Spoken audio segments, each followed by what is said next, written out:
menurut ayat Quran dan hadis Nabi itu nanti ada bermacam-macam. Ada orang beriman itu yang dimasukkan surga.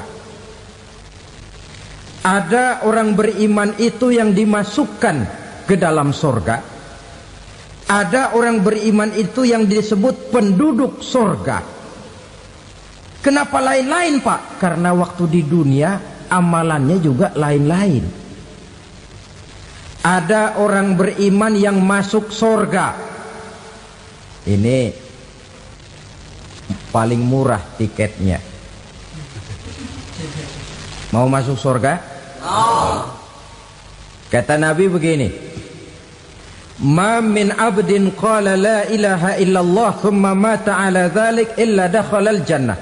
Kalau seorang hamba sudah mengucap dua kalimat syahadat, dia yakin dengan kebenaran kalimat itu sampai matinya, orang itu akan masuk surga. Abi Dzar yang waktu itu diajak bicara heran, ya Rasul kok gampang betul? Iya. Walaupun orang itu mencuri, iya. Walaupun orang itu berzina, iya. Biar dia mencuri, biar dia berzina, kalau dia sudah mengucap dua kalimat syahadat, dia yakin dengan kebenaran kalimat itu sampai matinya, itu orang akan masuk surga. Jadi masuk surga cukup dua kalimat syahadat, yakin sampai mati, masuk surga. Itu perkara masuk. Tapi kalau pertanyaannya diterusin, masuknya kapan, Pak? Nah, ini lain lagi urusannya. Sebab ada yang masuknya itu langsung, ada yang mampir dulu. Di sana tempat cuma dua. Kalau tidak surga, neraka. Mau ke surga, tapi mampir dulu. Yang mampirnya jelas di neraka. Kenapa? Dalam hadis qudsi ada riwayat, nanti itu di akhirat, setelah Allah selesai mengatur penduduk surga masuk surga, yang neraka masuk neraka, Allah berkata kepada malaikat Malik, malaikat Malik, labaik ya Allah, itu bajingan-bajingan tengik, manusia-manusia durjana yang waktu di dunia tidak mau sujud, jauh dari ulama, gemar melakukan yang munkarat dan maksiat, hidup di tengah masyarakat selalu jadi bibit keonaran, kufur, sudah masuk neraka semua. Sudah ya Allah. Nah, kalau sudah, coba sekarang kamu masuk, Malik. Saya, iya, masuk neraka. Mau apa ya Allah? Kata Allah, akhriju minan nar man kana fi qalbihi misqala habbatin min khardalin min iman.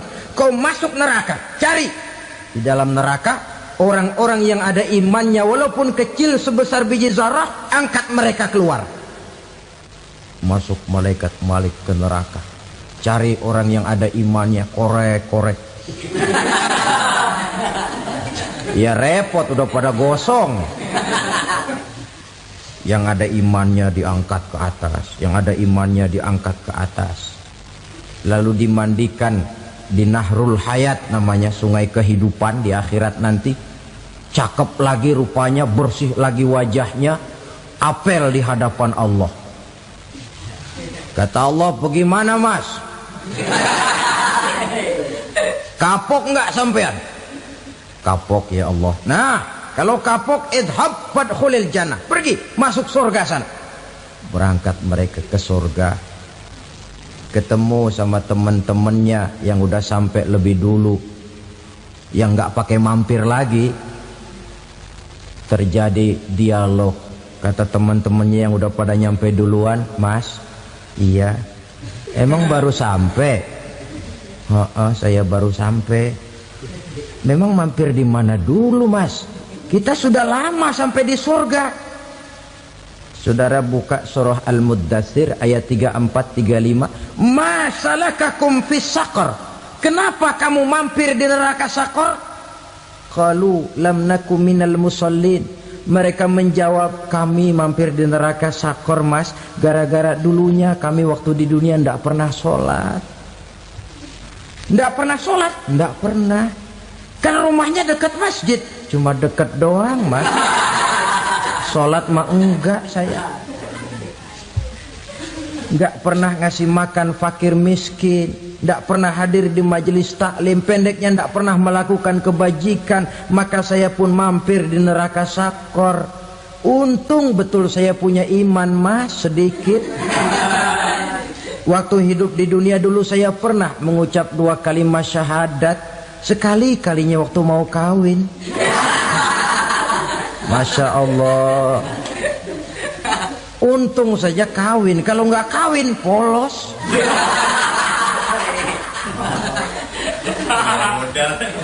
Itu juga pengulu sudah setengah mati ngajarin. Asyhadu alla, asyaduaan, asyaduaan.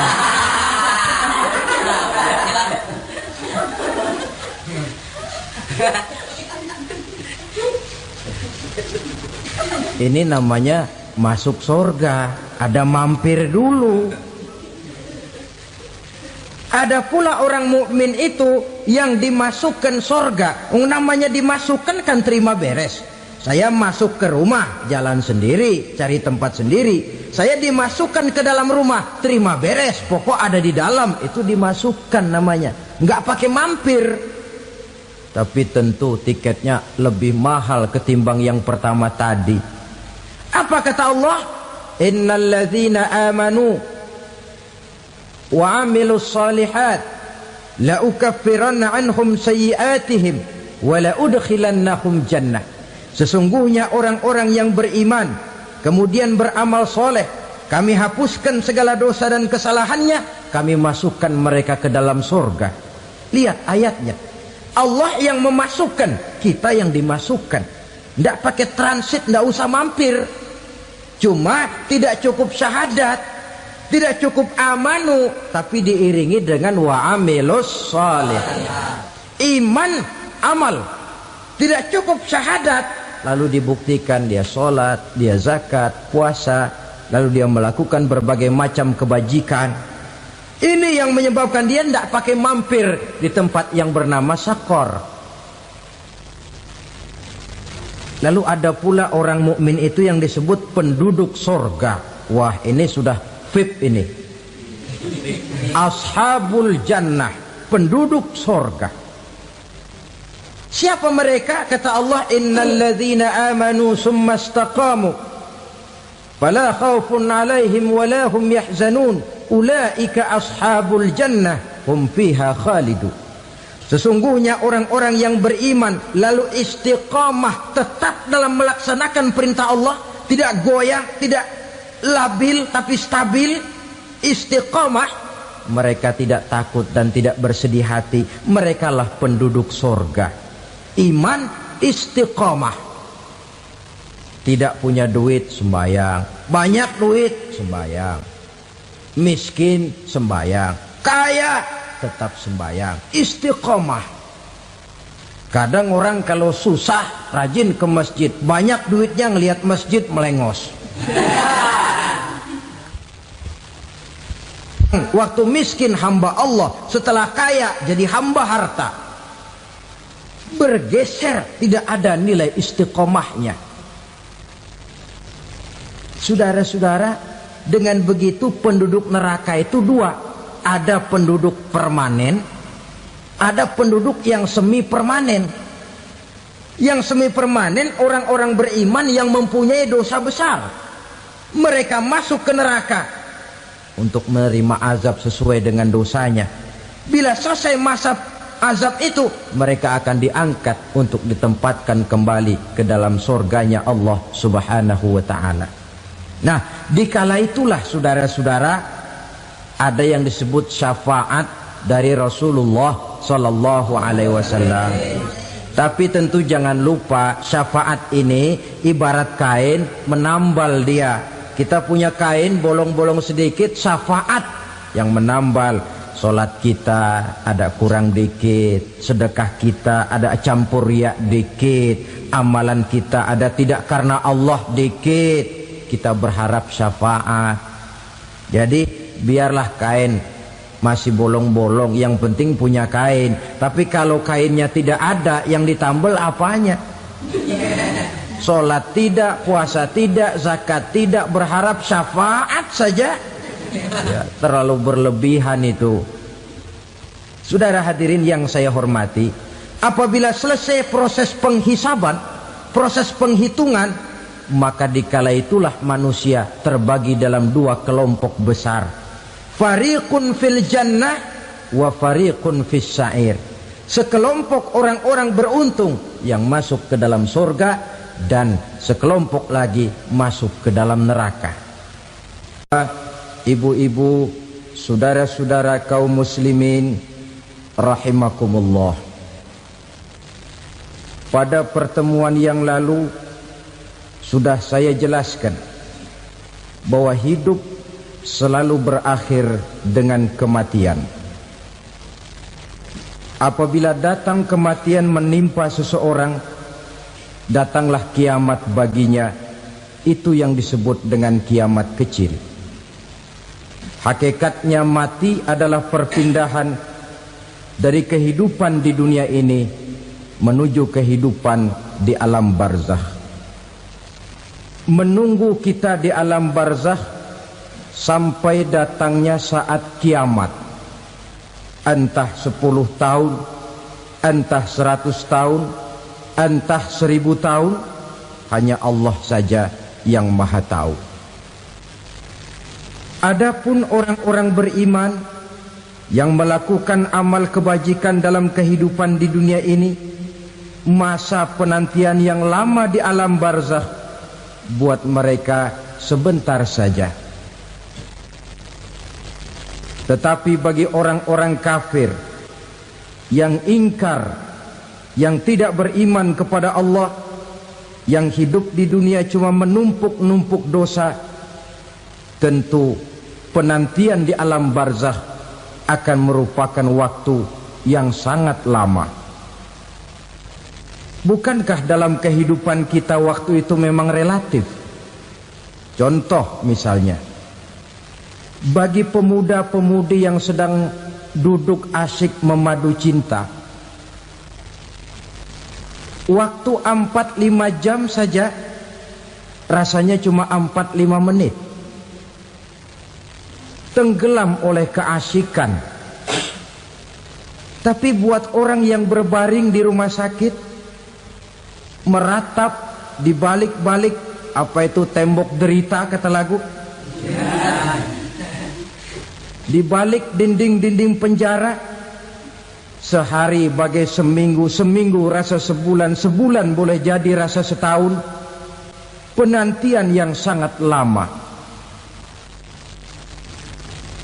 Kapan kiamat itu akan datang?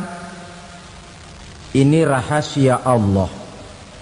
Jangankan kita yang orang awam, baginda Nabi sendiri tidak diberitahu oleh Allah kapan kiamat itu akan terjadi. Tetapi sungguh pun demikian, banyak hadis-hadis yang menjelaskan ciri atau tanda-tanda datangnya kiamat. Nah, kalau sudah bicara soal tanda, tanda kiamat itu ada dua. Pertama yang disebut alamatus sughra, tanda-tanda kecil. Ini waktunya masih ada tenggang. Ada yang dinamakan alamatul kubra, tanda-tanda besar. Artinya kiamat sudah diambang pintu.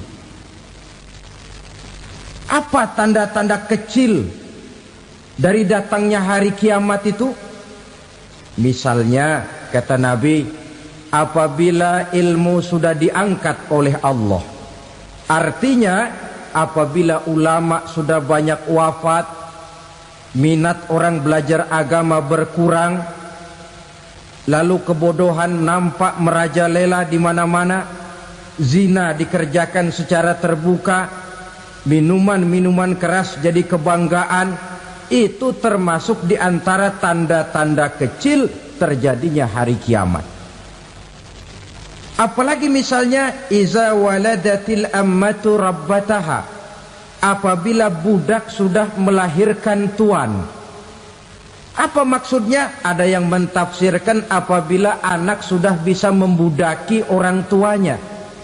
Orang tua yang melahirkan dia, yang membesarkan dia, demi setelah si anak besar jadi orang berpangkat, bertitel, berharta, berkedudukan, jadilah orang tua itu budaknya. Sehingga sering dibilang kalau orang tua kaya, anak jadi raja. Tapi kalau anak yang kaya, orang tua sering jadi budak. Apalagi munculnya fitnah yang bergelombang, timbul perang antara dua bangsa yang besar, waktu berjalan terasa sangat pendek sekali. Itu merupakan tanda di antara tanda-tanda kiamat. Termasuk di dalamnya sulit membedakan mana laki, mana perempuan. Kan kalau tanda-tanda kayak begini sekarang sudah banyak kita lihat kan? Ulama banyak wafat, penggantinya sulit. Zina dikerjakan berterang-terangan, minuman keras jadi kebanggaan, banyak anak membudaki orang tuanya, sulit membedakan mana laki mana perempuan. Kadang-kadang dari belakang kita lihat perempuan bener, begitu kita colek nengok jenggotan.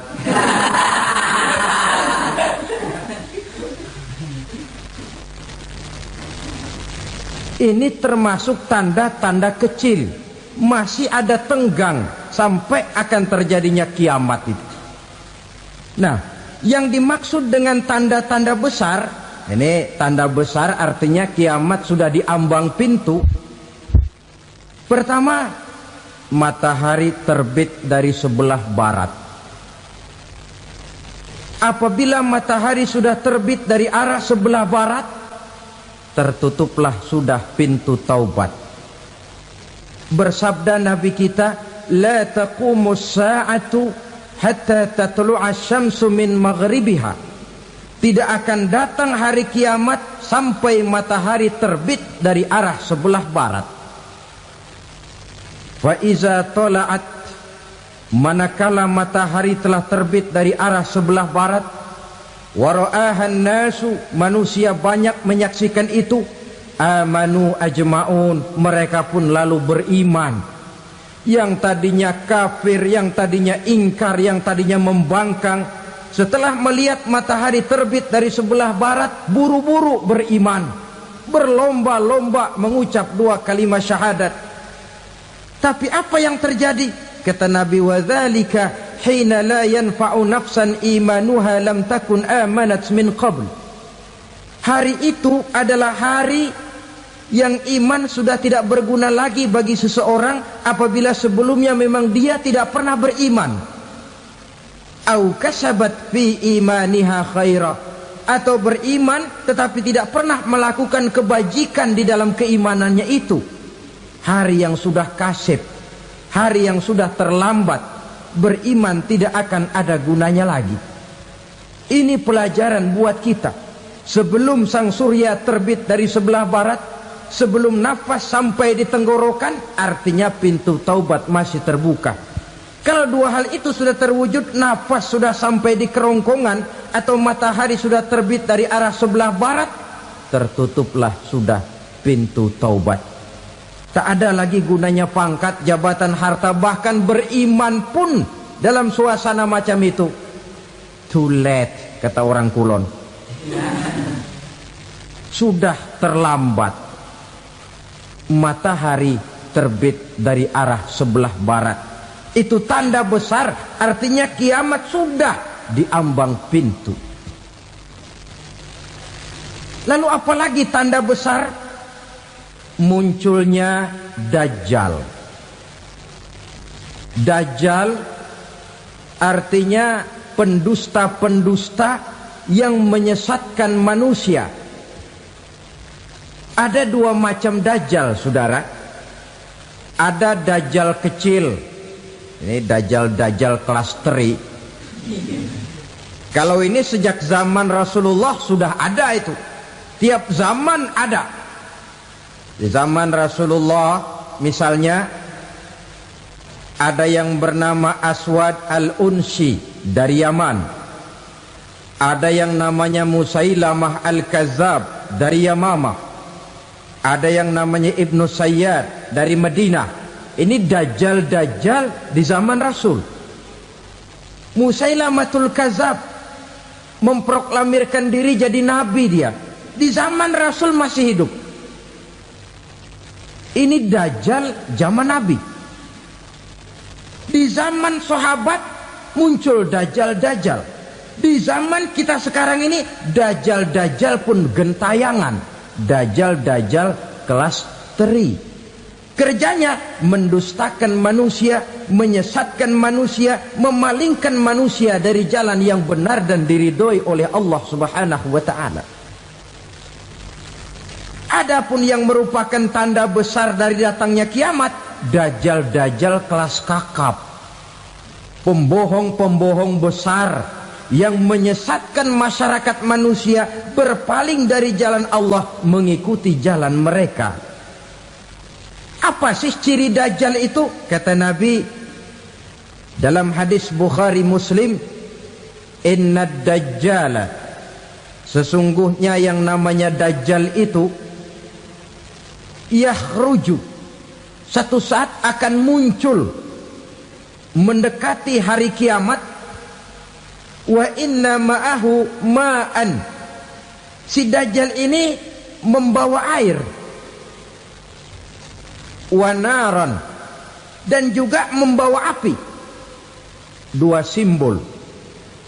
Di tangan yang satu dia bawa air, di tangan yang satu dia bawa api. Wa ammal ladzi yarahu an-nasu ma'an fanarun, adapun yang orang banyak lihat air, hakikatnya adalah api. Yang dilihat api, hakikatnya adalah air. Oleh sebab itu, kalau api yang ditawarkan, ambillah air. Kalau air yang ditawarkan, pilihlah api. Maksudnya apa ini? Ini bahasa simbol, saudara-saudara. Dajjal bicaranya seolah-olah untuk kepentingan manusia, menawarkan surga. Surga yang dia tawarkan hakikatnya neraka. Hai manusia, kalau kau mau bahagia, jangan dekat-dekat dengan agama. Solat itu tidak efektif dan efisien, tidak produktif dari segi ekonomi itu. Menghadiri majelis taklim cuma buang-buang waktu. Tahajud, tasbih, tahlil, baca Quran, apa itu? Pekerjaan mubazir saja. Hidup ini cuma sekali, masa yang cuma sekali, manfaatkan dengan sebaik-baiknya. Mumpung, dibawanya sifat mumpung, tetapi dalam pengertian yang sangat negatif. Bicaranya seolah-olah untuk kepentingan manusia, tetapi sebenarnya menjerumuskan manusia. Menawarkan air, tapi sebenarnya api. Menawarkan api, tapi hakikatnya air. Buat apa kamu sholat? Buat apa kamu bayar zakat? Buat apa kamu puasa? Surga yang dicanangkan Dajjal, hakikatnya neraka. Neraka yang digambarkan Dajjal, pada dasarnya adalah surga. Jadi memutarbalikkan fakta itu kerjaan Dajjal. Yang hak jadi batil, yang batil dibilang hak, yang benar jadi salah, yang salah malah jadi benar. Tuntunan disuruh jadi tontonan, tontonan malah menjadi tuntunan. Itu pekerjaan Dajjal profesinya. Zamannya Nabi Adam, Dajjalnya kan iblis. Betul? Betul. Apa sih gang kerayuan iblis itu? Allah setelah menciptakan Nabi Adam kan bilang, Adam, kau dan istrimu Hawa tinggal di surga ini. Seluruh fasilitas yang ada di surga persilahkan kau nikmati. Satu yang tidak boleh, jangan coba-coba dekati pohon khuldi. Dekat saja jangan, apalagi sampai memetiknya. Datang Dajjal yang namanya iblis ini. Adam, kamu tahu nggak kenapa tidak boleh makan buah khuldi? Ya nggak tahu, pokoknya saya dilarang. Bodoh kamu Dam. Khuldun artinya kekal. Kalau kamu makan itu buah, kau akan kekal di surga buat selamanya. Allah tidak kepengen, maka dilarang kamu makan buah khuldi. Kalau kau ingin kekal di surga Adam, makan saja. Saya bicara begini ini untuk kepentingan kamu Adam. Ini kan ciri-ciri Dajjal. Bicaranya sih seolah-olah untuk kepentingan Nabi Adam, hakikat sebenarnya menjerumuskan Nabi Adam supaya ingkar dan melanggar larangan dari Allah Subhanahu wa ta'ala. Jadi setelah muncul Dajjal, timbul kekacauan-kekacauan di masyarakat. Banyak yang terpengaruh, terpedaya dan terpesona. Termasuk mereka yang memproklamirkan diri jadi nabi. Mereka yang memproklamirkan diri jadi rasul di zaman sesudah Rasulullah wafat, itu adalah Dajjal-Dajjal. Maka saya ingatkan, kalau di zaman kita sekarang ini ada orang ngaku jadi nabi, ada orang ngaku jadi rasul, biar bahasa Arabnya kental, Quran hafal, hadis ribuan hadis hafal, biar pakai serban sampai menyengser ke tanah, bahasa Arabnya fasih, tapi dia mengaku jadi nabi, jadi rasul, kita umat Islam wajib tidak percaya. Wajib untuk tidak percaya. Itulah Dajjal-Dajjal zaman kita sekarang ini. Tidak mustahil mereka datang mempengaruhi orang awam supaya berpaling dari Rasulullah, mengikuti mereka. Nah, di akhir zaman nanti, mendekati hari kiamat, Dajjal ini muncul. Dajjal kelas kakap, menyesatkan masyarakat manusia untuk berpaling dari Islam, mengikuti seruan mereka. Apalagi di antara datangnya kiamat itu, tanda yang besar itu, turunnya Nabiullah Isa Al-Masih, putra Maryam. Menurut berbagai hadis yang sahih, Nabi Isa Al-Masih nanti akan turun lagi. Tidak membawa risalah yang baru, tapi meluruskan risalah Islam ini yang telah banyak ditinggalkan oleh masyarakat. Bahkan ada hadis menjelaskan beliau akan membunuh Nabi, mematahkan kayu-kayu salib, lalu melaksanakan haji dan umrah mengikuti syariat Nabi Muhammad, bukan membawa agama baru. Menjadi semacam mujaddid, reformer, menyelamatkan manusia dari bisikan Dajjal. Bahkan ada riwayat yang menjelaskan bahwa Nabi Isa berhasil mengalahkan Dajjal, mengembalikan masyarakat manusia kembali kepada ajaran Islam yang datang dari Allah, dibawa oleh Rasulullah Sallallahu Alaihi Wasallam. Dengan kata lain, turunnya Nabi Isa bukan sebagai Nabi dan Rasul baru, tetapi mengikuti syariat Nabi kita Muhammad Sallallahu Alaihi Wasallam. Saudara hadirin, ibu-ibu hadirat yang saya hormati, kemudian apalagi di antara tanda-tanda besar akan datangnya kiamat itu? Keluarnya asap atau awan. Kata Nabi, inna min asratis sa'ah dukhanan yamla'u ma bainal masyriqi wal maghrib. Di antara tanda-tanda kiamat, munculnya awan antara langit dan bumi. Ini pun diperkuat dalam surah Ad-Dukhan ayat 10.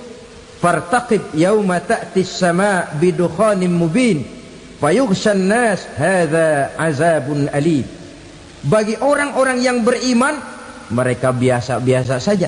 Tapi bagi orang kufur, datangnya asap dan awan ini merupakan azab yang kelewat pedih. Barangkali sedikit mendekati gambaran tentang azab yang pedih ini, saya ingatkan alam pikiran kita kepada peristiwa yang belum lama terjadi. Pernah dengar berita bocornya reaktor nuklir di Chernobyl, Uni Soviet? Pernah dengar? Nah, bocornya reaktor nuklir di Chernobyl yang mengakibatkan ratusan bahkan sangat mungkin ribuan nyawa. Cuma satu reaktor. Bagaimana kalau seluruh cadangan nuklir yang dimiliki oleh para negara adikuasa ini diledakkan? Bahkan yang konon menurut catatan cadangan nuklir yang dimiliki bersama oleh Amerika dan Rusia sekarang ini sudah sanggup memusnahkan 6 miliar manusia, 1,5 kali lebih banyak dari jumlah manusia yang nongkrong di permukaan bumi ini. Saudara-saudara hadirin yang saya hormati, lalu saat mendekati hari kiamat, apalagi tandanya?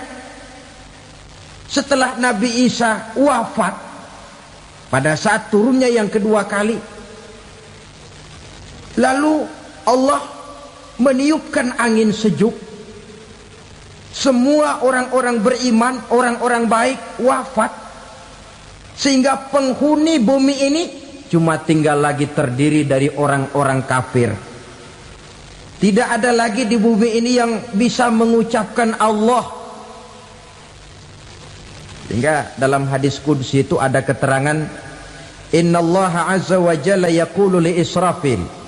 Allah pernah pesan kepada malaikat Israfil, kata Allah, Israfil, idza sami'ta qailan yaqul Allah Allah fa akhirin nafakh 40 sanatan ikraman liqailiha.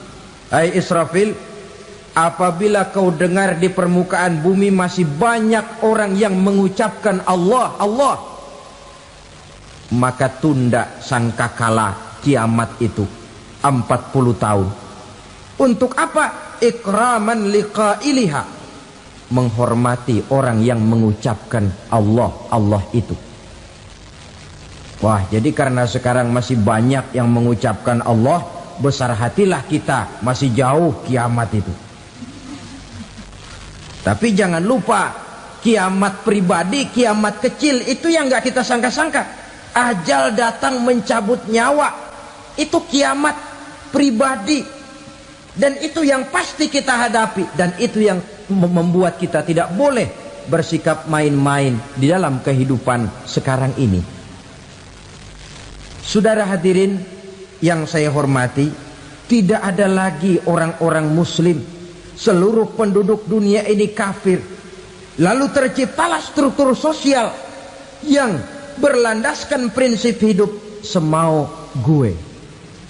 Bakal terjadilah prinsip di mana yang kaya menyantap yang miskin, yang kuat menindas yang lemah. Hidup sudah bagaikan di rimba belantara, berlaku hukum rimba. Siapa yang kuat dia yang menang, siapa yang lemah menjadi mangsa. Timbul kekacauan, maksiat merajalela, munkarat menjadi-jadi, sehingga isi bumi ini penuh dengan segala macam perbuatan dosa.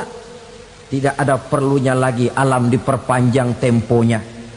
Datang saat yang sudah dijanjikan oleh Allah Azza wa Jalla, maka terjadilah yang disebut kiamat kubra, kiamat besar, kiamat ancur-ancuran.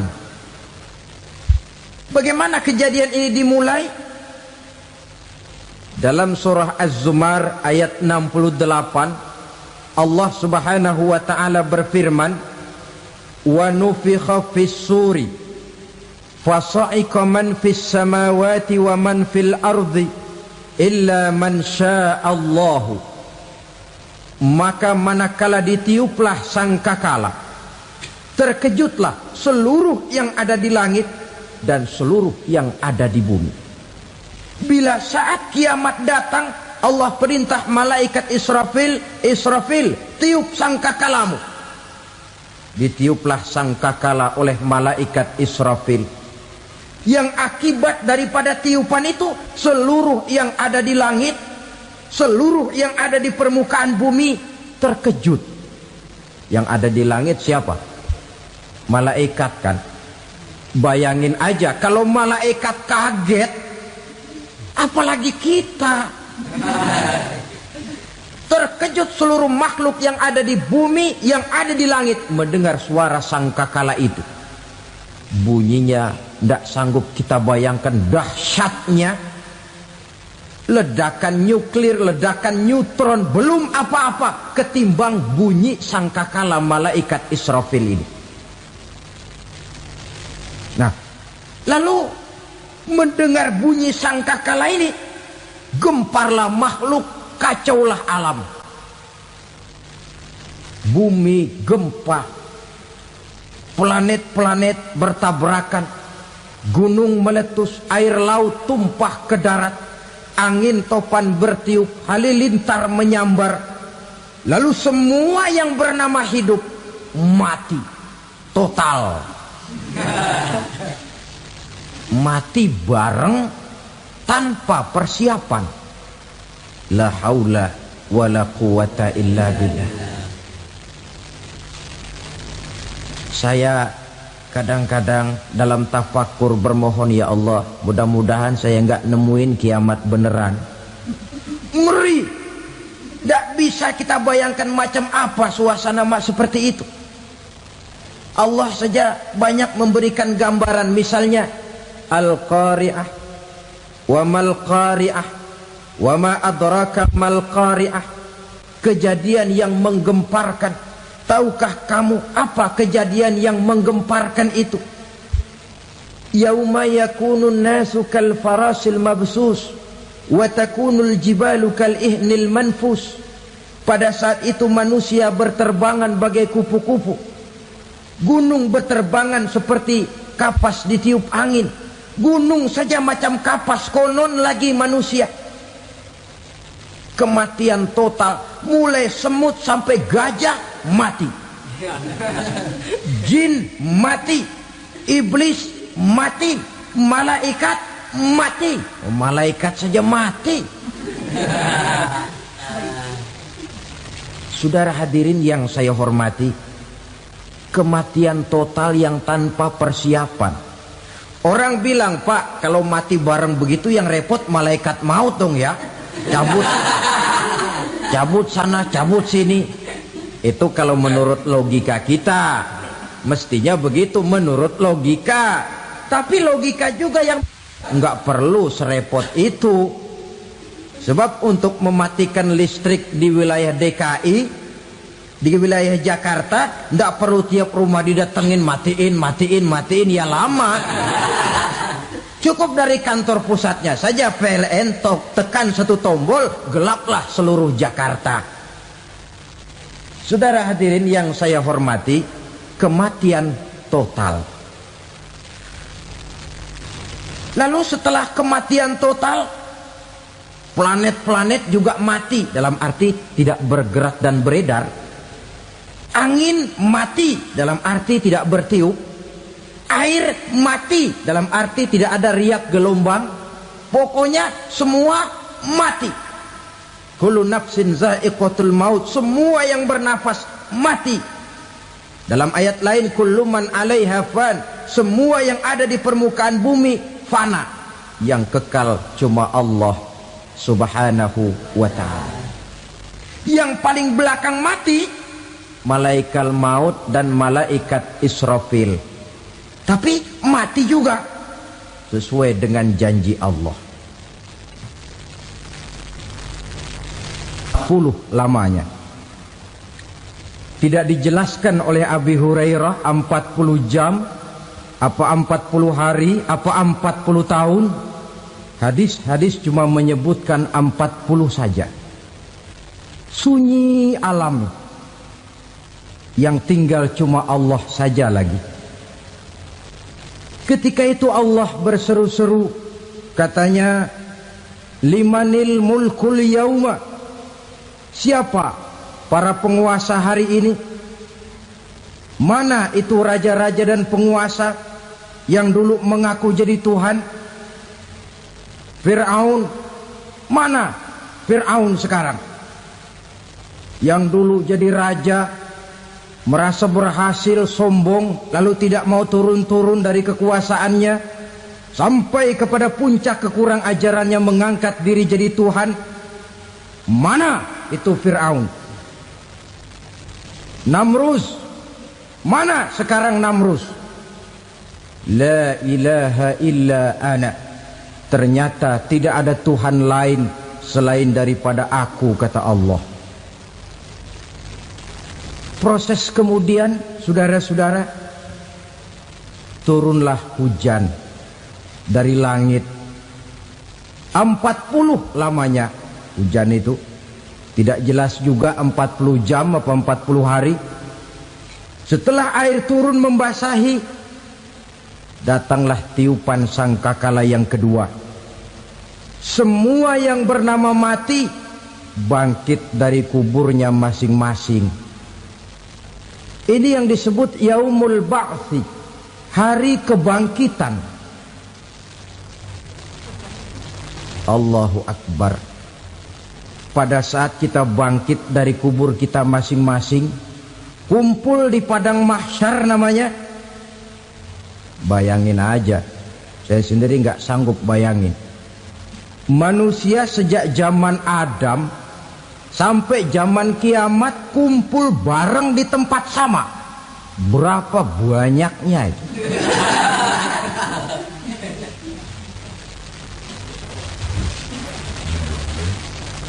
Dan yang luar biasa menurut satu riwayat, pada saat bangkit itu, Masya Allah, roman muka kita berubah, disesuaikan dengan amalan kita waktu di dunia ini. Barang siapa yang waktu di dunia amalannya itu amalan tikus, di akhirat nanti dia bangkit dari kubur, mukanya seperti muka tikus. Gagah betul badannya, tapi mukanya seperti tikus. Kenapa? Amalannya waktu di dunia seperti amalan tikus. Apa amalan tikus itu? Suka ngegeragoti barang yang sudah disimpan rapi-rapi. Orang sudah simpan uang rapi-rapi, simpan perhiasan rapi-rapi, digeragoti oleh tikus. Maling-maling, pencoleng-pencoleng, koruptor-koruptor. Itu nanti di akhirat nanti kita lihat mukanya seperti muka tikus. Oh ini waktu di dunia suka nyolong, mukanya seperti muka tikus. Barang siapa yang waktu di dunia ini amalannya itu amalan macan, dia akan bangkit nanti mukanya seperti muka macan. Apa amalan macan? Macan itu amalannya menang-menangan. Orang yang mau menang saja nggak mau mengalah. Coba lihat di hutan, kenal hutan nggak? Di hutan, raja hutan di mana-mana pasti macan. Betul kan? Betul. Padahal hutan belum pernah bikin pemilihan umum. Tapi macan tidak peduli ada pemilihan umum apa tidak, pokok saya raja. Sebab apa? Macan jadi raja itu bukan karena benar, tapi karena kuat jadi raja. Setelah dia jadi raja, rakyat hutan yang mesti dilindungi malah dimakan oleh raja macan. Kambing rakyat hutan dimakan oleh macan. Ayam rakyat hutan dimakan oleh macan. Itu nanti kita lihat di akhirat itu mukanya seperti muka macan, gagah betul. Lalu barang siapa yang di dunia ini amalannya itu seperti amalan anjing, nanti dia punya muka seperti muka anjing. Apa amalan anjing? Pertama, anjing itu kalau disuruh jaga rumah, dia tidak bisa membedakan mana maling, mana tamu. Biar yang datang maling, kalau bawa tulang, anjing kalem. Yang kedua, anjing itu akan setia kepada siapa saja yang memberinya roti. Siapa yang memberinya roti, itulah majikannya. Apa kata majikannya pasti dia laksanakan. Soal benar atau salah dia tidak peduli. Setelah anjing dapat roti, dia tidak punya pilihan lain kecuali bilang, abdi mah kumaha juragan wae ayeuna mah.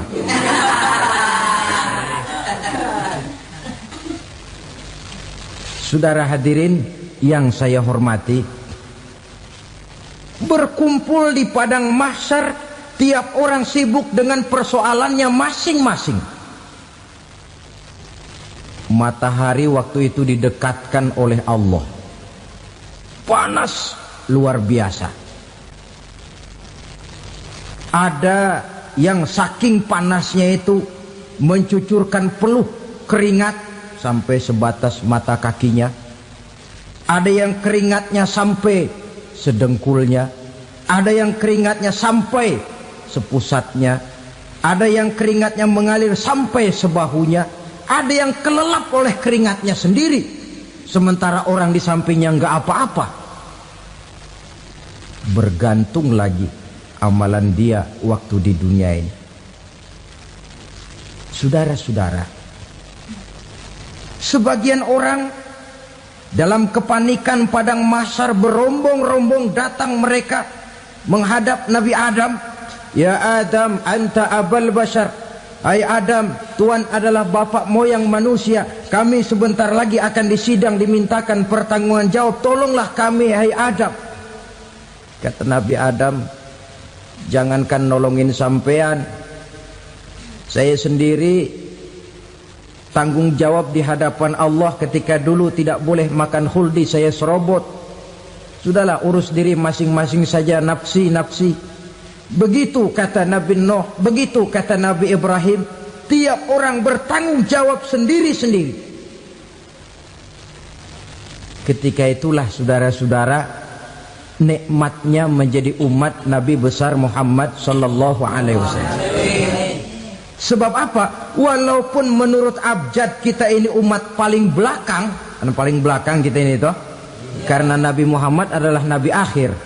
Tapi akan dihisap lebih dulu, lewat di atas sirat lebih dulu, masuk surga lebih dahulu ketimbang umat-umat belakangan. Ketika Rasul mendekati ajal, beliau tanyakan itu kepada malaikat Jibril. Malaikat Jibril berkata, Muhammad jangan khawatir, Allah sudah berjanji, inni haramtul jannata ala sairil anbiya hatta tadkhulaha anta, wa haramtuha ala sairil umami hatta tadkhulaha ummatuka. Surga aku haramkan buat seluruh nabi kecuali kalau engkau Muhammad sudah masuk ke dalamnya, dan surga aku haramkan buat seluruh umat kecuali kalau umatmu Muhammad sudah masuk ke dalamnya. Logikanya, walaupun menurut abjad kita umat paling belakang, bakal dihisap paling dulu, lewat di atas sirat paling dulu, masuk surga paling dulu, kalau mampir ke neraka juga paling dulu. Ya resiko. Jangan mau enaknya aja paling dulu. Saudara hadirin yang saya hormati, setelah masa kebangkitan itu jangan dikira begitu bangkit langsung diperiksa. Masih menunggu menanti ribuan tahun perhitungan padang mahsyar untuk sampai kepada proses yang disebut yaumul hisab, hari perhitungan. Seorang demi seorang bakal dipanggil. Bayangkan saja, kita se-RT saja di absen, kadang-kadang perlu waktu lama. Ini manusia sejak zaman Nabi Adam sampai datang hari kiamat, satu demi satu disidang di hadapan Qadhi Rabbul Jalil. Status sosial copot sudah waktu itu. Yang pernah jadi hartawan di situ tidak lagi kelihatan kehartawanannya. Yang pernah jadi jenderal tidak lagi dipanggil jenderalnya. Yang ustadz tidak lagi dipanggil al-mukarramnya. Seluruh status sosial selesai. Dipanggillah kita seorang demi seorang menghadap Qadhi Rabbul Jalil. Bagaimana proses penghisaban itu? Pertama, proses tanya jawab. Di antaranya ada hadis menyatakan, lan tazula qadama 'abdin yaumal qiyamah hatta yus'ala an arba'i khisalin. Besok di hari kiamat tidak akan bergeser telapak kaki seorang hamba sampai dia ditanya lebih dulu tentang 4 persoalan. Tentang ilmunya, kemana ilmu itu diamalkan. Tentang umurnya, di mana umur itu dihabiskan. Tentang masa mudanya, kemana masa muda itu dipakai. tentang hartanya, dari mana harta itu didapat dan kemana harta itu dibelanjakan. Ini termasuk proses tanya jawab. Jadi kalau istilah pengadilan dunia, nama Fulan bin Fulan. Kamu waktu di dunia diberikan umur panjang untuk apa? Pernah mengalami masa muda, kemana kau habiskan masa remajamu? Kau diamanahkan ilmu, dengan apa ilmumu kau amalkan? Kau diberikan harta, dari mana harta kau dapat, kemana kau belanjakan? Tak seorang pun yang bisa mungkir. Sebab apa? Dikala itu yang menjadi saksi bukan orang. Yang menjadi saksi adalah seluruh anggota badan kita. Tangan bicara, kaki jadi saksi terhadap seluruh amalan yang pernah kita kerjakan pada saat kehidupan di alam dunia ini. Selesai proses tanya jawab, lalu diperlihatkan buku catatan kita waktu hidup di dunia ini. Jangan lupa Allah itu menyiapkan 2 superkomputer kepada kita. Sebelah ditempelin sebelah kanan, yang sebelah tempelin di sebelah kiri. Komputer itu namanya Raqib dan Atid. 2 malaikat yang apabila baik kita lakukan, refleks saja akan menulis kebajikan kita. Jahat kita kerjakan, akan tertulis. Catatan itu nanti diperlihatkan kepada kita. Waduh, alangkah malunya pada saat diperlihatkan catatan kita, buku rapot kita merah melulu.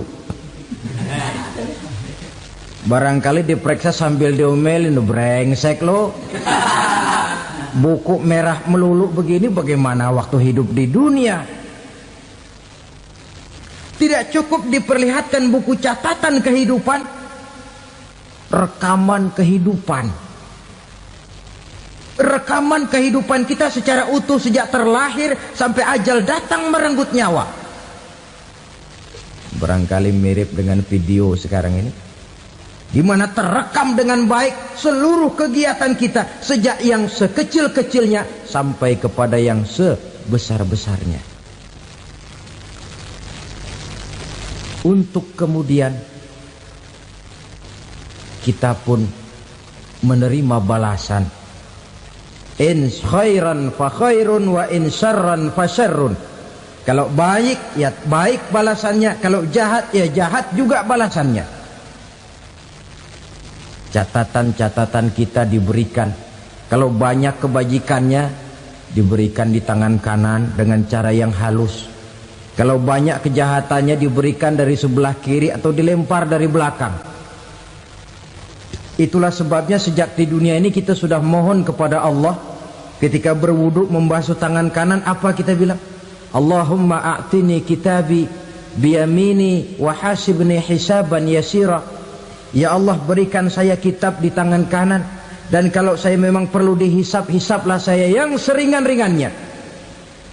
Tangan kiri berlindung kita kepada Allah. Jangan sampai diberikan kitab di tangan kiri atau dari arah sebelah belakang. Wa a'udzubika an tu'tiya kitabi bishimali aw min wara'i zuhri, dari arah sebelah belakang. Na'udzubillah min dzalik. Setelah selesai lewat proses penghisaban, lewat mizan, timbangan, maka yang sudah selesai dihisab itu bergeraklah menuju sirat, jembatan yang terbentang menuju surga melalui neraka. Saudara-saudara, panjangnya perjalanan sirat itu memakan waktu ratusan tahun. Tetapi orang yang lewat di atas sirat pun macam-macam, bergantung amalannya ketika di dunia ini. Ada yang lewat di atas sirat itu kal barkil khatib, seperti kilat yang menyambar, lep, sudah sampai dia di surga. Cepat bukan main. Ada yang lewat di atas sirat itu seperti orang lari-lari. Ada yang lewat di atas sirat itu seperti orang jalan biasa. Ada yang sambil merangkak, ada yang sambil ngesor, ada yang sambil gelayutan, ada yang selamat sampai ke ujung ke surga, ada yang tergelincir jatuh masuk ke dalam neraka, bergantung amalannya dalam kehidupan di dunia sekarang ini. Tiap kita akan melewati yang namanya sirat ini.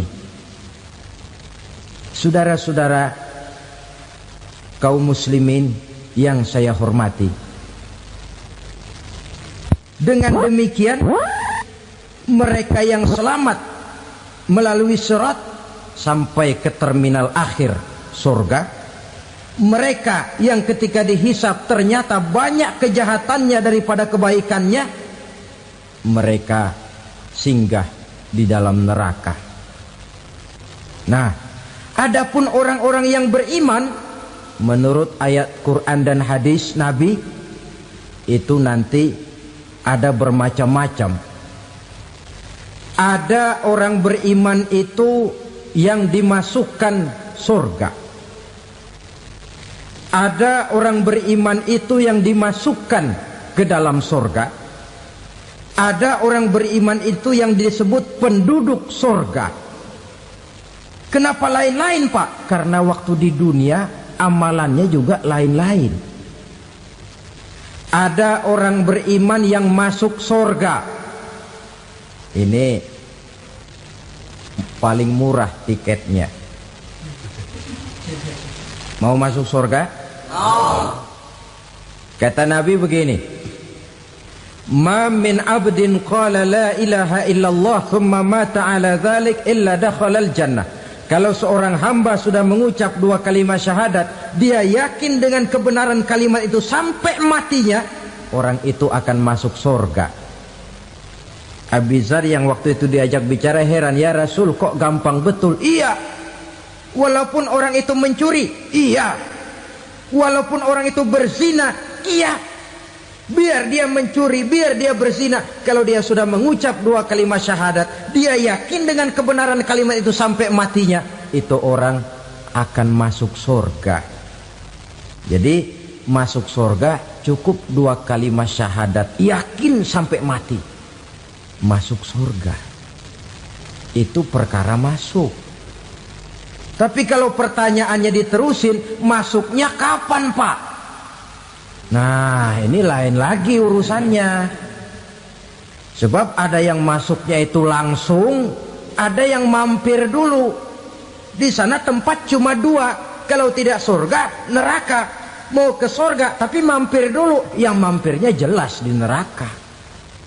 Kenapa? Dalam hadis qudsi ada riwayat, nanti itu di akhirat, setelah Allah selesai mengatur penduduk surga masuk surga, yang neraka masuk neraka, Allah berkata kepada malaikat Malik, malaikat Malik, labaik ya Allah. Itu bajingan-bajingan tengik, manusia-manusia durjana yang waktu di dunia tidak mau sujud, jauh dari ulama, gemar melakukan yang munkarat dan maksiat, hidup di tengah masyarakat selalu jadi bibit keonaran, kufur, sudah masuk neraka semua. Sudah ya Allah. Nah, kalau sudah, coba sekarang kamu masuk, Malik. Saya, iya, masuk neraka. Mau apa ya Allah? Kata Allah, akhriju minan nar man kana fi qalbihi misqala habatin min khardalin min iman. Kau masuk neraka, cari di dalam neraka orang-orang yang ada imannya walaupun kecil sebesar biji zarah, angkat mereka keluar. Masuk malaikat Malik ke neraka, cari orang yang ada imannya, korek-korek. Ya repot, udah pada gosong.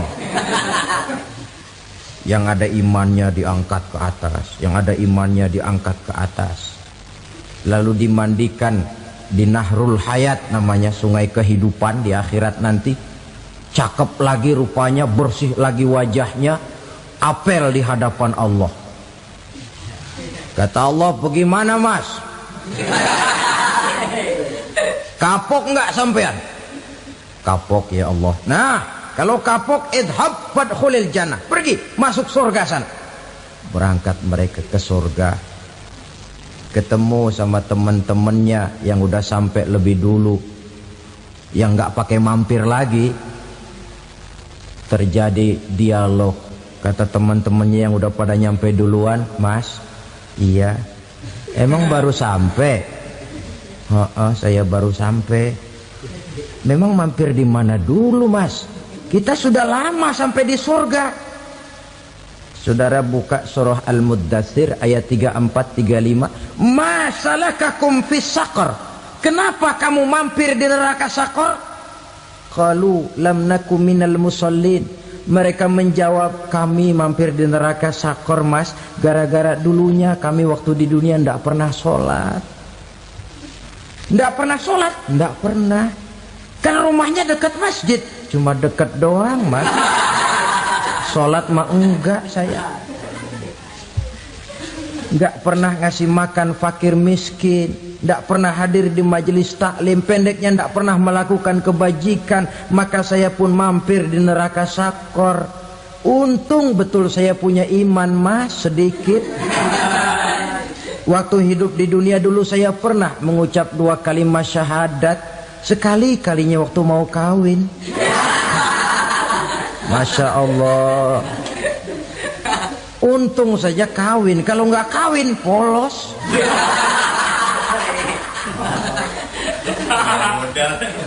Itu juga pengulu sudah setengah mati ngajarin.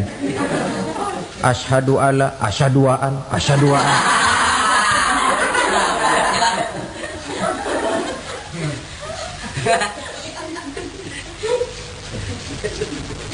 Ini namanya masuk surga, ada mampir dulu.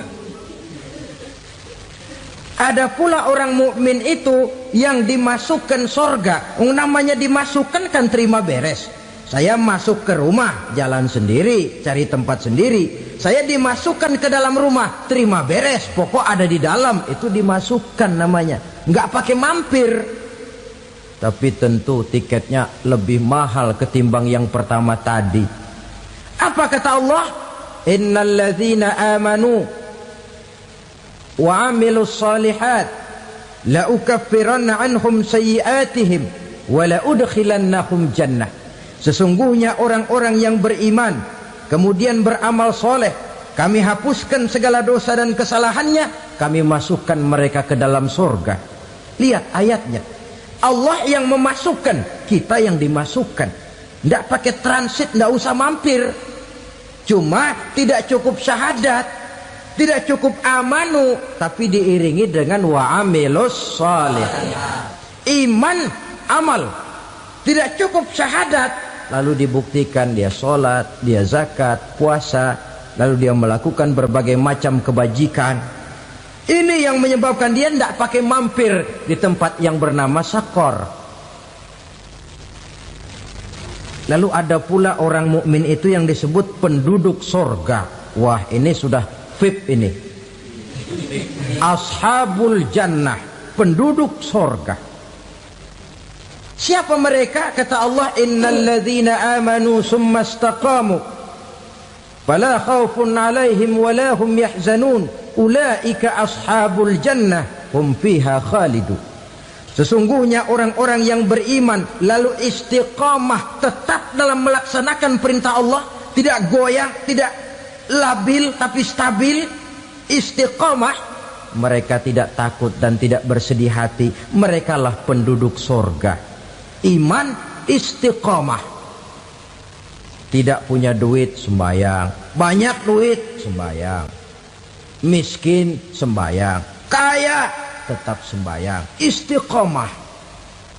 Kadang orang kalau susah rajin ke masjid, banyak duitnya ngelihat masjid melengos.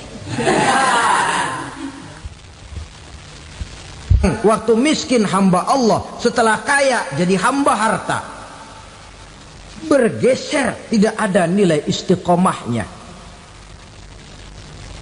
Saudara-saudara, dengan begitu penduduk neraka itu dua. Ada penduduk permanen, ada penduduk yang semi permanen. Yang semi permanen orang-orang beriman yang mempunyai dosa besar. Mereka masuk ke neraka untuk menerima azab sesuai dengan dosanya. Bila selesai masa azab itu, mereka akan diangkat untuk ditempatkan kembali ke dalam surganya Allah Subhanahu wa ta'ala. Nah, dikala itulah saudara-saudara, ada yang disebut syafaat dari Rasulullah Sallallahu Alaihi Wasallam. Tapi tentu jangan lupa, syafaat ini ibarat kain menambal dia. Kita punya kain bolong-bolong sedikit, syafaat yang menambal. Solat kita ada kurang dikit, sedekah kita ada campur riak dikit, amalan kita ada tidak karena Allah dikit. Kita berharap syafaat. Jadi biarlah kain masih bolong-bolong, yang penting punya kain. Tapi kalau kainnya tidak ada, yang ditambal apanya? Sholat tidak, puasa tidak, zakat tidak, berharap syafaat saja. Ya, terlalu berlebihan itu.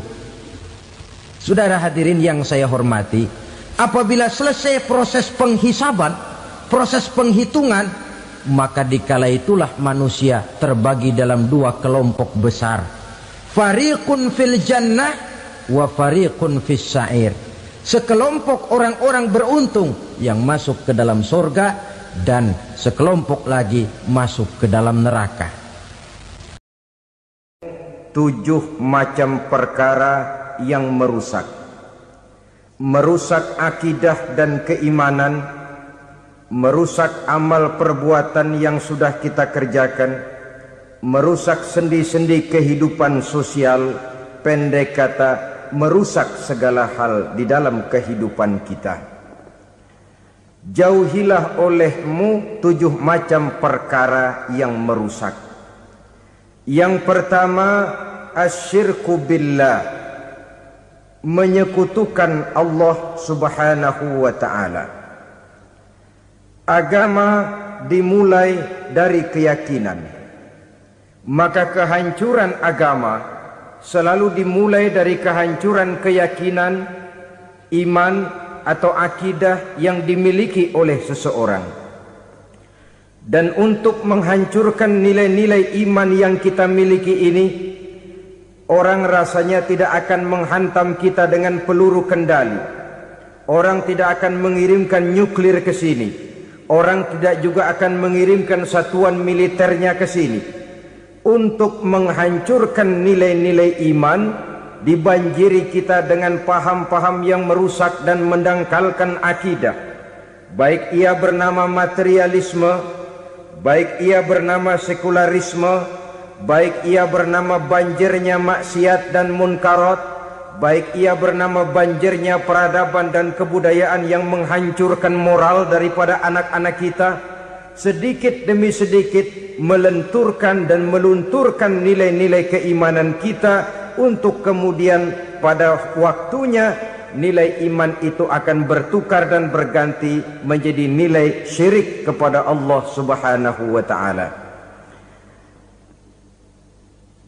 Atau pada sisi lain, menjadikan yang selain Allah sebagai tujuan akhir daripada kehidupan kita. Sedangkan kita sama-sama maklum bahwa di dalam pandangan agama Islam, dosa yang tidak berampun, dosa yang terbesar, termasuk dalam kategori bapak moyangnya dosa, tidak lain adalah syirik, yakni menyekutukan Allah Subhanahu wa ta'ala. Pola penghancuran iman ini memang berstrategi. Ditawarkan kita kepada paham materialisme, paham kebendaan, di mana otak menempati urutan sebagai ranking pertama, Tuhan jatuh pada urutan kedua. Lalu menyusul kepada paham sekularisme, Allah dipisahkan dari seluruh kegiatan hidup ini, untuk pada gilirannya menjadikan yang selain Allah sebagai tujuan akhir daripada seluruh kegiatan hidup kita. Oleh karenanya, kewajiban menjaga nilai-nilai iman ini merupakan kewajiban yang mulia tetapi berat, tidak hanya untuk kita, tetapi juga bagaimana mewariskannya kepada anak-anak kita, generasi yang akan datang. Orang-orang tua bijaksana yang diceritakan di dalam Al-Quran, kalau sudah berpikir tentang anak-anaknya, Pertanyaan yang paling mereka risaukan ialah, ma ta'buduna min ba'di? Anakku, kalau pada satu saat aku, ayahmu sudah tidak ada lagi di dunia ini, meninggalkan kamu semua, ma ta'buduna min ba'di? Apa yang akan kamu sembah nak? Jikalau sekarang ayahmu masih mau ke masjid, masih mau melakukan rukuk dan sujud, masih beribadah menyembah Allah Subhanahu wa ta'ala, kalau orang tuamu sudah tidak ada, ma ta'buduna min ba'di? Masihkah engkau mau datang ke masjid? Masihkah engkau mau rukuk dan sujud? Masihkah engkau mau menyembah Allah Subhanahu wa ta'ala? Pertanyaan ini yang dipikirkan oleh Nabi Yakub kepada putra-putranya. Pertanyaan ini yang diteruskan oleh Nabi Ibrahim kepada anak-anaknya. Pertanyaan ini yang diwariskan oleh generasi ulama'us salafus saleh kepada para generasi berikutnya. Bagaimana kita generasi sekarang? Kita orang-orang tua sekarang bukan berfikir ma ta'buduna min ba'di, malah yang kita fikirkan ma ta'kuluna min ba'di. Kalau bapak tidak ada nanti kamu makan apa nak? Perkara kamu nyembah apa urusan nomor 18. Yang penting kamu nanti hidup bisa makan nak. Maka kita sibuk mewariskan harta kepada anak-anak kita. Kita sibuk mewariskan kebun dan tanah kepada anak-anak kita. Kita sibuk mewariskan pabrik kepada anak-anak kita, sementara kita lupa mewariskan intan yang paling mahal, mewariskan mutiara yang paling berharga, yaitu nilai iman kepada Allah Subhanahu wa ta'ala. Alangkah baiknya apabila warisan harta, warisan tanah dan kebun, warisan rumah dan pabrik didasari lebih dahulu dengan mewariskan nilai iman kepada Allah Subhanahu wa ta'ala. Sebagai orang-orang tua, kita boleh bersedih kalau anak kita tidak mengerti komputer. Kita boleh bersedih kalau anak kita tidak mengerti matematika. Kita boleh bersedih kalau anak kita tidak mengerti bahasa Inggris. Tapi sewajarnya lebih bersedihlah kita orang tua jikalau mempunyai anak yang tidak kenal Allah sebagai Tuhannya, yang kemudian tidak mau rukuk dan sujud kepada Allah Tuhannya. Itulah kemalangan yang paling malang bila kita meninggalkan generasi yang tidak bertauhid kepada Allah Subhanahu wa ta'ala. Betapapun anak kita tidak ngerti komputer, saudara, paling-paling kerugiannya cuma kerugian dunia. Masuk dia ke alam barzakh, munkar nakir tidak akan sempat tanya kau belajar komputer apa tidak. Kumpul dia di padang mahsyar, malaikat juga tidak akan tanya matematikamu nilainya berapa. Yang ditanya kau kenal Allah, kau rukuk dan sujud kepadanya, kau pernah datang ke masjid. Oleh karena itu sekali lagi, menjaga nilai iman tidak hanya untuk kita, tetapi juga mewariskannya kepada anak-anak kita generasi yang akan datang. Sungguh kemalangan yang paling besar apabila kita meninggalkan anak-anak kita, mereka kita tinggalkan lemah ekonominya, itu tidak baik. Mereka kita tinggalkan lemah otaknya, itu pun akan membuat mereka tertinggal oleh yang lain. Tapi yang paling celaka, jikalau kita tinggalkan mereka dalam kondisi lemah imannya, rapuh akidahnya, tidak baik dan tidak betul keyakinan hidupnya. Oleh karena itu, Nabi berpesan, jauhilah 7 perkara yang merusak. Yang pertama, syirik kepada Allah Subhanahu wa ta'ala. Menyekutukan Allah baik dalam ucapan, dalam keyakinan, ataupun dalam perbuatan. Ini perkara pertama yang termasuk 7 perusak besar di dalam kehidupan.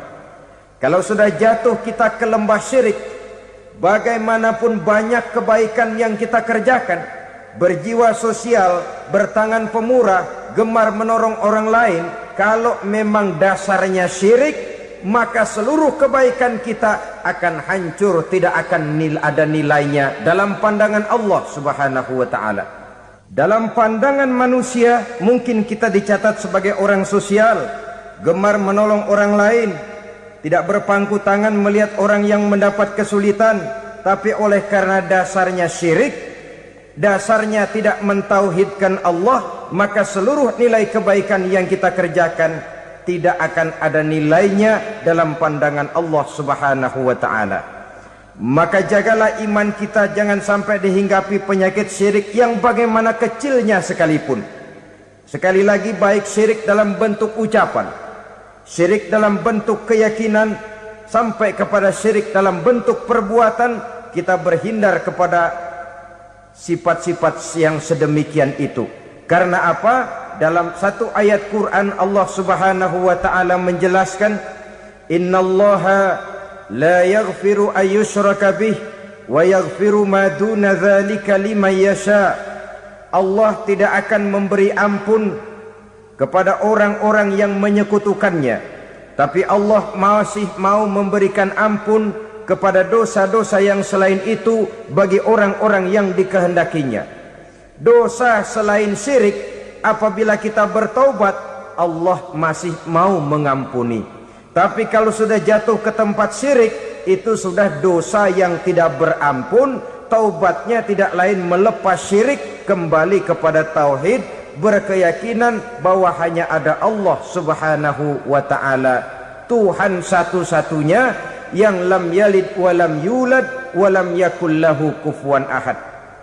Tidak beranak, tidak pula diperanakkan, dan tidak satupun yang dapat menyerupai Tuhan Allah Subhanahu wa taala.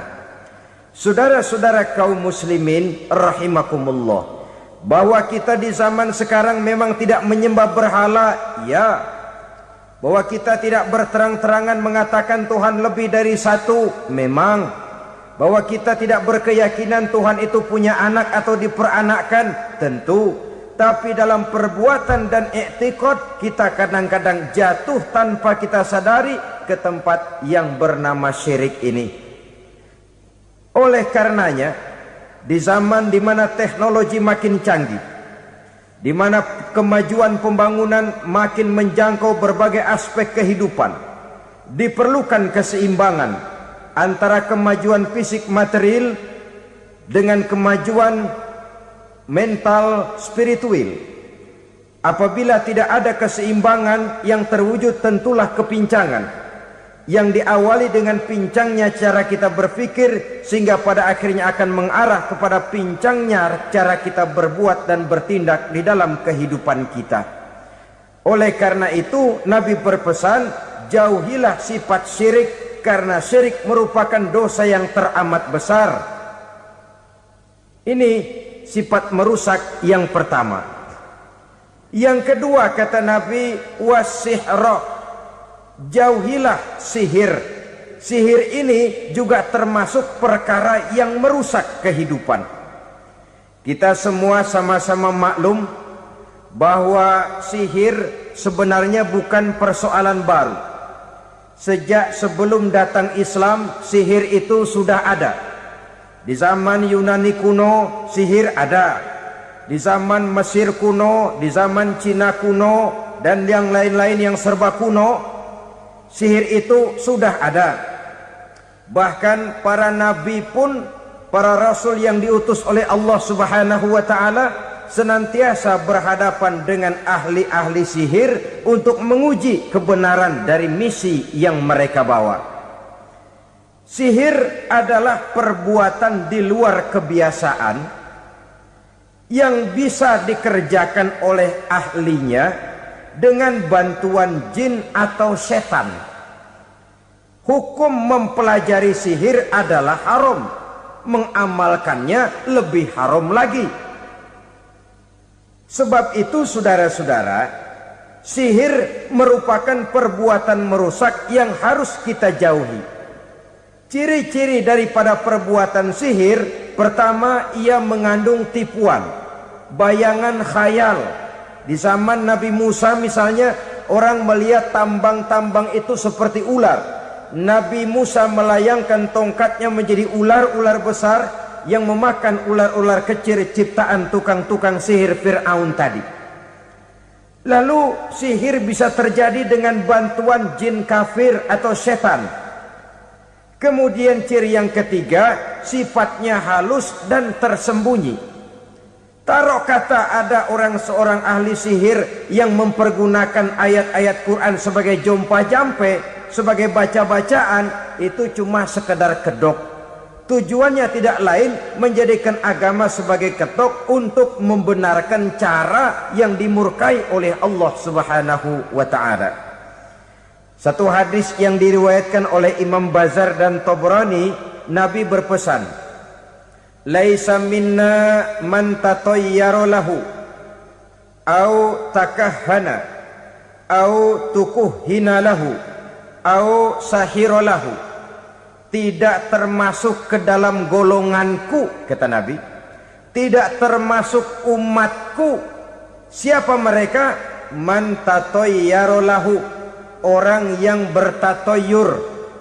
Apa tatoyur itu? Dari kalimat toyaro, artinya terbang. Toir biasa diartikan dengan burung.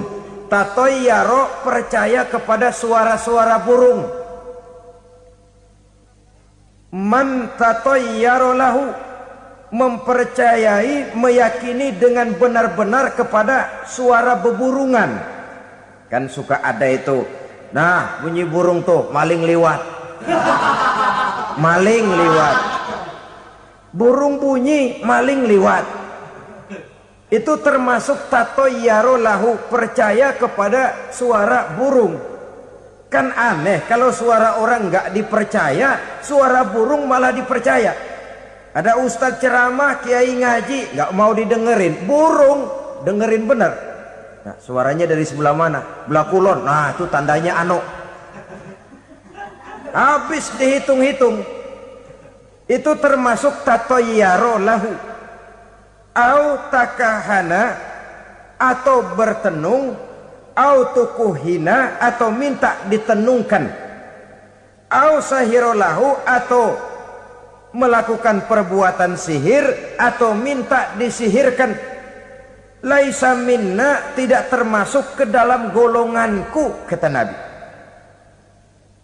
Sehingga dengan demikian saudara-saudara, menghadapi sihir dengan sihir sekalipun termasuk perbuatan yang tidak diajarkan oleh agama. Kita kan mempelajari sihir untuk jaga diri, tidak apa-apa. Yang dilarang mengamalkannya, dilarang juga mempelajarinya. Sebab orang kalau sudah mengetahui, biasanya lalu terangsang untuk mencoba. Kalau percobaannya berhasil, biasanya terangsang untuk coba lagi dan coba lagi. Pada akhirnya ketagihan, lalu beralih menjadi profesi, apalagi itu nanti bisa mendatangkan hasil uang. Saudara-saudara kaum muslimin rahimakumullah, kita manusia makhluk nyata, kita hidup di alam nyata, terikat oleh sunnatullah, causality. Oleh karenanya bagi kita keyakinan yang penuh, keikhlasan di dalam bertuhankan Allah, penyerahan diri sepenuhnya hanya kepadanya, itu sudah merupakan obat penangkal yang sangat ampuh agar kita tidak terkena penyakit-penyakit yang dibuat oleh setan dan para pembantunya. Sehingga beberapa ayat Quran mengajarkan, misalnya a'udzu bikalimatillahi tammati min syarri ma khalaq, atau bismillazi la yadurru ma'asmihi syai'un fil ardi wala fis sama, dengan menyebut nama Allah yang tidak bisa mendatangkan bahaya sedikit pun, dari baik yang datang dari langit maupun yang datang dari bumi.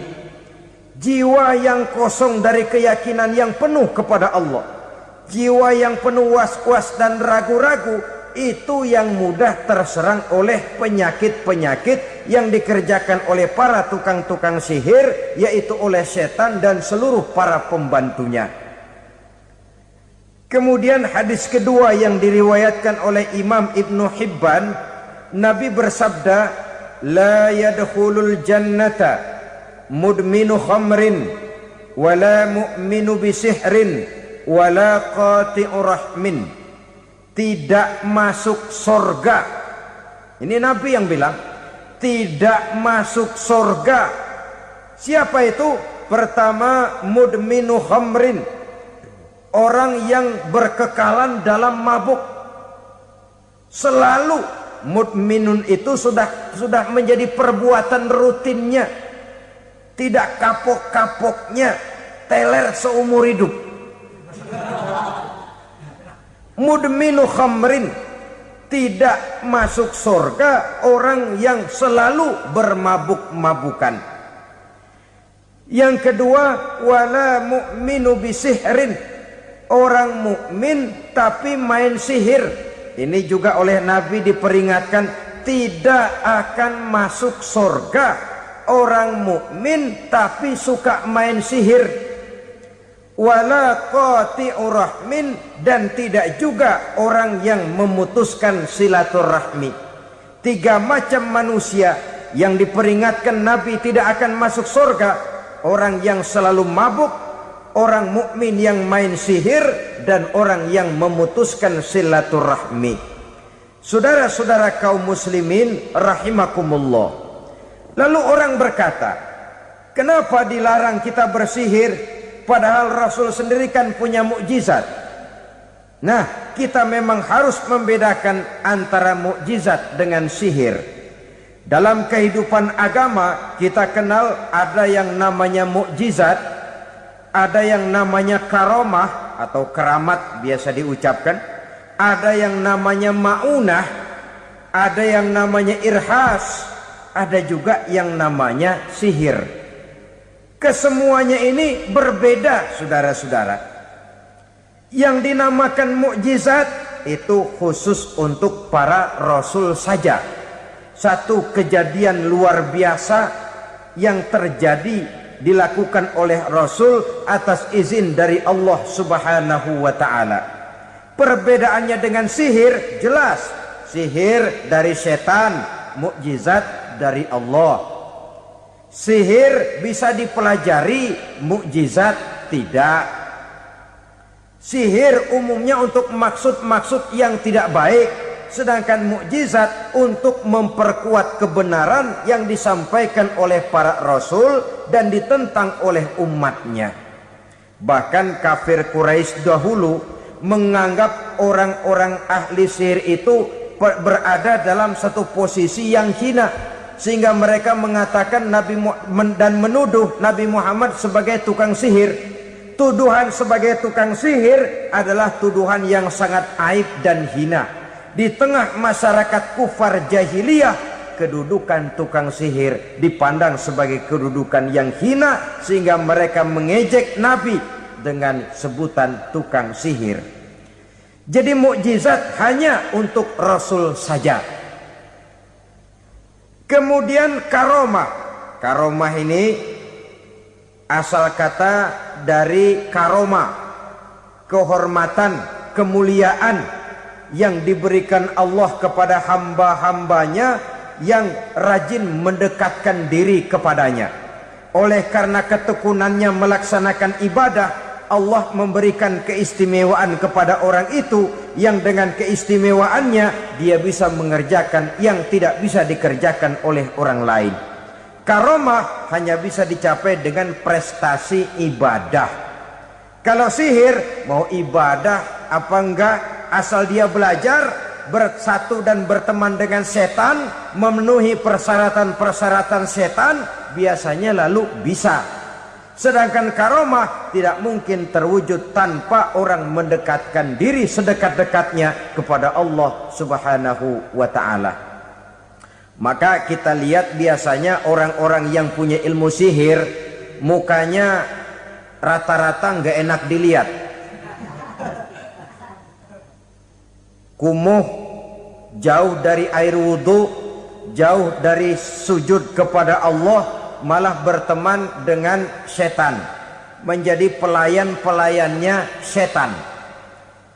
Saudara-saudara, adapun maunah, keistimewaan yang diberikan Allah kepada hamba-hambanya yang belum sampai kepada tingkat wali, tapi orang itu lebih banyak kebaikannya daripada kesalahannya.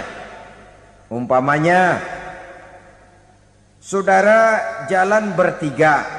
Di pinggir jalan, saudara ada pada posisi di tengah, lalu bertiga ini ketabrak mobil, menurut perhitungan saudara mati lebih dahulu. Tapi terjadi hal yang aneh, dua teman saudara mati, saudara malah cuma luka dan lecet sedikit saja. Apa itu? Kalau kita lebih banyak kebaikannya daripada kesalahannya, itu yang dinamakan ma'unah, pertolongan yang diberikan Allah kepada hamba-hambanya yang lebih banyak kebaikannya daripada kesalahannya. Sedangkan yang dinamakan irhas,